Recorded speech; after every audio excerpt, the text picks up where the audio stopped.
ask this of you if it were not important. I cannot afford any conflict with Cersei with the wedding so near. Find a way to appease her. Humor her. Tell her what she wants to hear. See if the Queen Regent is ready to receive us.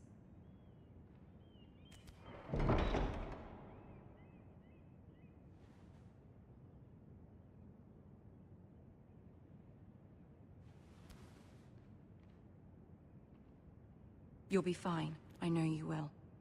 You may feel one thing, but you must say another.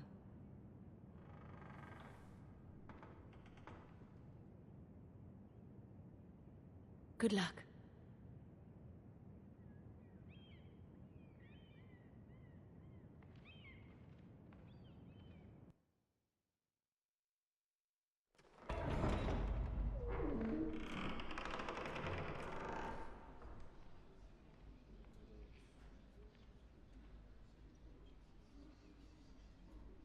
You can do this.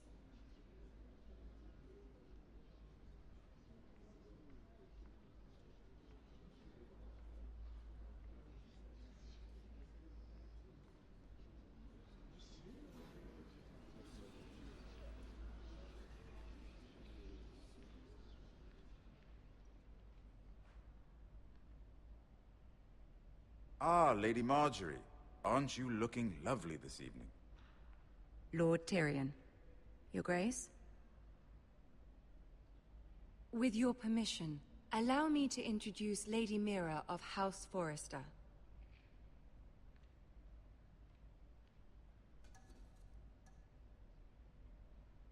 I am honored, Your Grace. Yet not honored enough to kneel, I see. House Forrester is a northern house loyal to the king. Are they? I beg your pardon, Your Grace. I wasn't talking to you.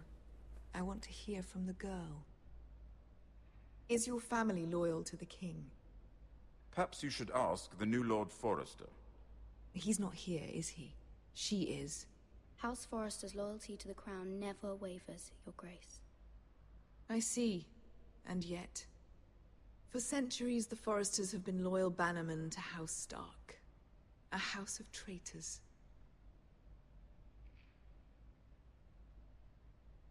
Yes, Your Grace. They are traitors. The Starks were your liege lord, yet you name them traitors so easily. Clearly her loyalty wavers quite a lot. If she has any loyalty at all. Is your house willing to swear fealty to your new liege lord, Roose Bolton?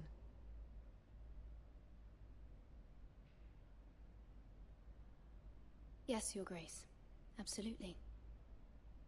I see. Despite the fact Roose Bolton allied with Walder Frey. If it was me, I'd find it difficult to so quickly forgive the men who killed my father. Old allegiances are not easily abandoned. But now that the war is over, we must look to rebuild and forge new alliances. There are ships and shields to be built, and Joffrey will need a steady supply of ironwood for his armies. I'm told there are others who would happily serve that purpose, but I trust we can rely on House Forrester. Forrester Ironwood does seem rather unique. Yes, Your Grace. It would be a shame to see it fall into the hands of another house. I imagine you'd do almost anything to prevent that from happening, wouldn't you? Ask any Lannister, and they'd do whatever was necessary to save Casterly Rock. It would be unfortunate to see another house lay claim to what's yours. I won't dishonor myself, Your Grace. I see. What would you have the girl do, Cersei? It's not as if she fought beside the Starks, wielding a battle axe for the Northern Army. It raises an interesting question, I suppose. Can we truly blame those who end up on the wrong side of the war? Our dear Marjorie here was betrothed to Renly Baratheon on the false assumption that he would one day rule the Seven Kingdoms. Can we fault her for her mistake? Should she be held accountable?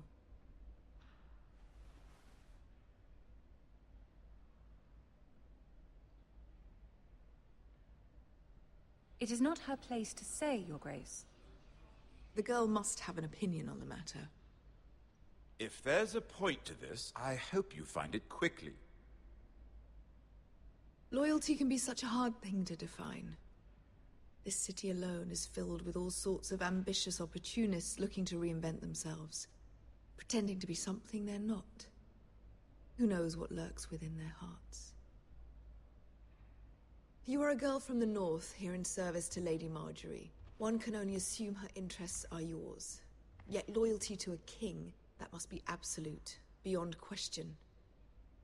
And if your loyalties were to become conflicted between your king and the very person whom you serve, what would you do then? I'm sure she would... Let the girl answer the question. Go on.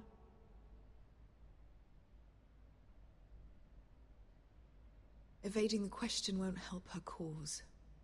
Who do you choose?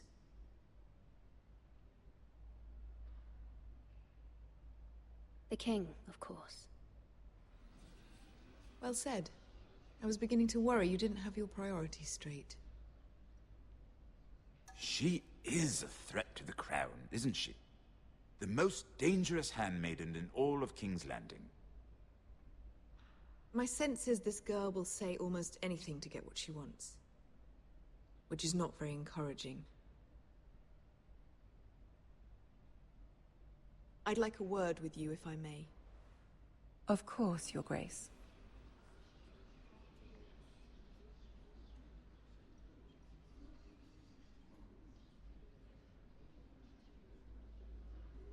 I'll walk you out. This may come as a surprise, but I met your father once, at the tourney at Lannisport. Even then he didn't trust Roose Bolton. We only spoke briefly, but your father struck me as an honorable man. You have my condolences for his loss. These would be trying times for your family, even under the best of circumstances.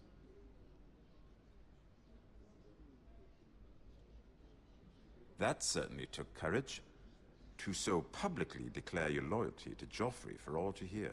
Poor Lady Marjorie was humiliated, although Cersei seemed quite pleased. It was quite the first impression. I, of course, found it all highly entertaining. No doubt Lady Marjorie will forgive you. Eventually. My sister and I have our differences. She takes great pleasure in her little charades. I take mine in thwarting them.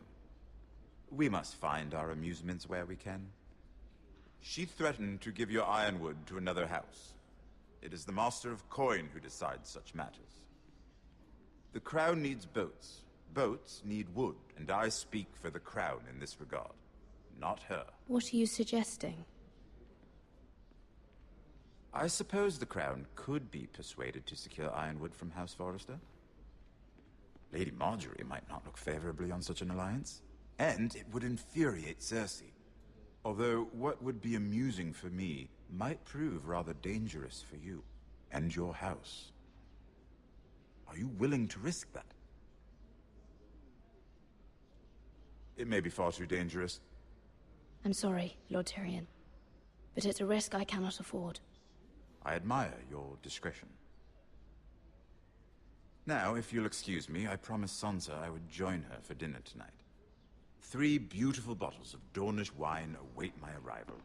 The mere thought of them makes me thirsty already. Good night, Lord Tyrion. Just be careful. This is not the North. King's Landing can be a nest of vipers to the uninitiated.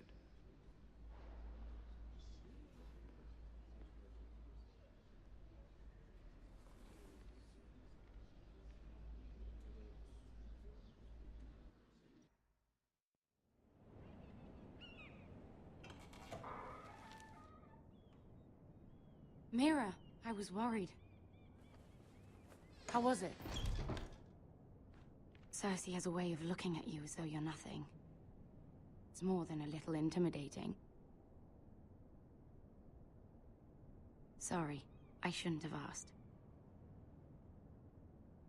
Lady Marjorie has spent the entire day working on seating arrangements for the wedding. Of course, you and I are seated way at the back. Here with the 4th cousins and the 9th-born sons. Ah, Sir Jaime. I wouldn't mind tarnishing that white cloak of his. Sarah! What? It's true. And Oberyn Martell, the Red Viper. I'm told he has a paramour. You'll get us in trouble.